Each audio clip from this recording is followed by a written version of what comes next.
এবারের রাজ্য বাজেটে আগামী ১ এপ্রিল থেকে রাজ্য সরকারি কর্মচারীদের ৪% ডিএ প্রদানের ঘোষণা করেছে রাজ্য সরকার।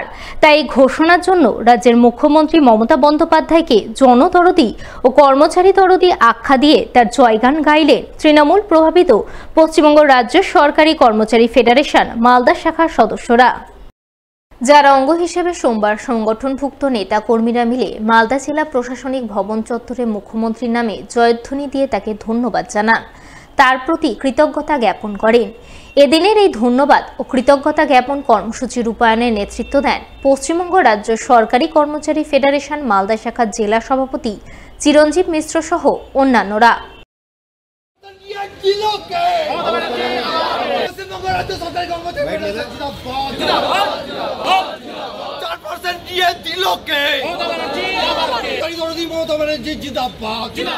বর্তমান কেন্দ্রীয় সরকারের ১,১৫,০০০ কোটি টাকা যে রাজ্য সরকারের যে বকেয়া টাকা, সেই টাকা পাওনা থাকা সত্ত্বেও মাননীয় মুখ্যমন্ত্রী কর্মচারী দরদি, মানব দরদি মুখ্যমন্ত্রী কর্মচারীদের প্রতি তার যে সহানুভূতিশীল মানসিকতা গত কয়েকদিন আগে বাজেটের ঘোষণার মধ্য দিয়ে উনি প্রকাশ করেছেন। আজকের কর্মসূচির মধ্য দিয়ে সারা মালদা জেলায় সমস্ত স্তরের বিডিও অফিস, বিভিন্ন লাইন ডিপার্টমেন্টের অফিস যেগুলো ব্লকে রয়েছে, জেলা শাসকের কার্যালয় এবং গ্রাম পঞ্চায়েত লেভেল পর্যন্ত সেখানে সরকারি কর্মচারী যারা রয়েছেন ১৪৬টা জিপিতেই আমাদের কর্মচারীরা আজকে দলবদ্ধভাবে টিফিন টাইমে তারা স্লোগান শাউটিং মুখ্যমন্ত্রীর প্রতি ধন্যবাদ জানিয়ে তার প্রতি আস্থা আমরা জানিয়েছি। রাজ্য বাজেটে মুখ্যমন্ত্রী মমতা বন্দ্যোপাধ্যায় ৪% ডিএ ঘোষণা করায় মুখ্যমন্ত্রীকে ধন্যবাদ জ্ঞাপন করলেন পুরাতন মালদা ব্লক দপ্তরের কর্মরত তৃণমূল প্রভাবিত পশ্চিমবঙ্গ রাজ্য সরকারি কর্মচারী ফেডারেশনের সদস্যরা। এদিন তারা কাজের বিরতির মাঝে আধ ঘন্টার জন্য ব্লক গেটের সামনে মুখ্যমন্ত্রীর নামে জয়ধ্বনি দেন।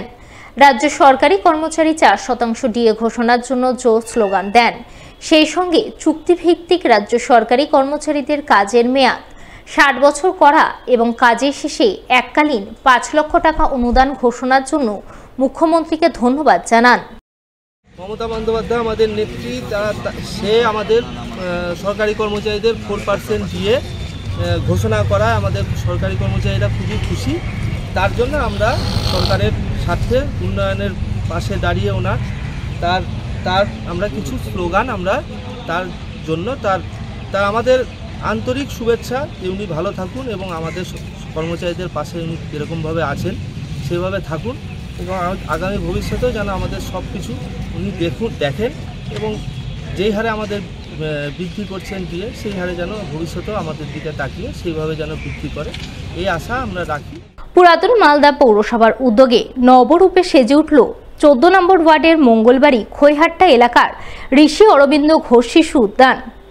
নবরূপে সেজে ওঠা শিশু উদ্যানের আনুষ্ঠানিক উদ্বোধন হয়ে গেল রবিবার বিকালে। ফিতে কেটে আনুষ্ঠানিক দ্বারোদ্ঘাটন করলেন পুরাতন মালদা পৌরসভার চেয়ারম্যান কার্তিক ঘোষ। এছাড়া উপস্থিত ছিলেন ১৪ নম্বর ওয়ার্ডের কাউন্সিলর মিনতি ঘোষ, প্রাক্তন কাউন্সিলর স্বাধীন ঘোষ সহ অন্যান্যরা। এই প্রসঙ্গে পৌরসভার চেয়ারম্যান কার্তিক ঘোষ জানান, ১৪ নম্বর ওয়ার্ডের মঙ্গলবাড়ি খৈহাট্টা এলাকার ঋষি অরবিন্দ ঘোষ শিশু উদ্যানটি দীর্ঘদিন ধরে ভগ্নদশায় পড়েছিল। স্থানীয় কাউন্সিলর মিনতি ঘোষ বারংবার পৌরসভায় শিশু উদ্যানটি নবরূপে সাজিয়ে তোলার দাবি জানিয়ে আসছিলেন। সেই দাবিকে মান্যতা দিয়ে ৩,৭০,০০০ টাকা ব্যয়ে শিশু উদ্যানটি নতুন রূপে সাজিয়ে তুলে আজ সর্বসাধারণের উদ্দেশ্যে খুলে দেওয়া হলো। আমাদের পুরাতন মালদা পৌরসভার ১৪ নম্বর ওয়ার্ডের ঋষি অরবিন্দ শিশু উদ্যান যে পার্কটা ছিল সেই পার্কটা ভগ্নদশা অবস্থায় ছিল। আমাদের এই ওয়ার্ডের যিনি কাউন্সিলর মিনতি ঘোষ মহাশয় আমাদের পুরাতন মালদা পৌরসভার যে বোর্ড অ্যাডমিনিস্ট্রেটর যে মিটিংটা হয় সেই মিটিংয়ে বারে উত্থাপন করেছিলেন এবং বলেছিলেন যে এটা ভগ্নদশা অবস্থা নতুনভাবে সাজিয়ে দিতে হবে। আবার সেই আমরা পুরাতন মালদা পৌরসভার পক্ষ থেকে ৩,৭০,০০০ টাকা ব্যয়ে এই যে শিশু উদ্যানটা ভগ্নদশার যে অবস্থায় ছিল সেটাকে নতুন রূপে বাচ্চাদের জন্য আমরা সাজিয়ে দিয়েছি, তার আজকে শুরু উদ্বোধন করেছি।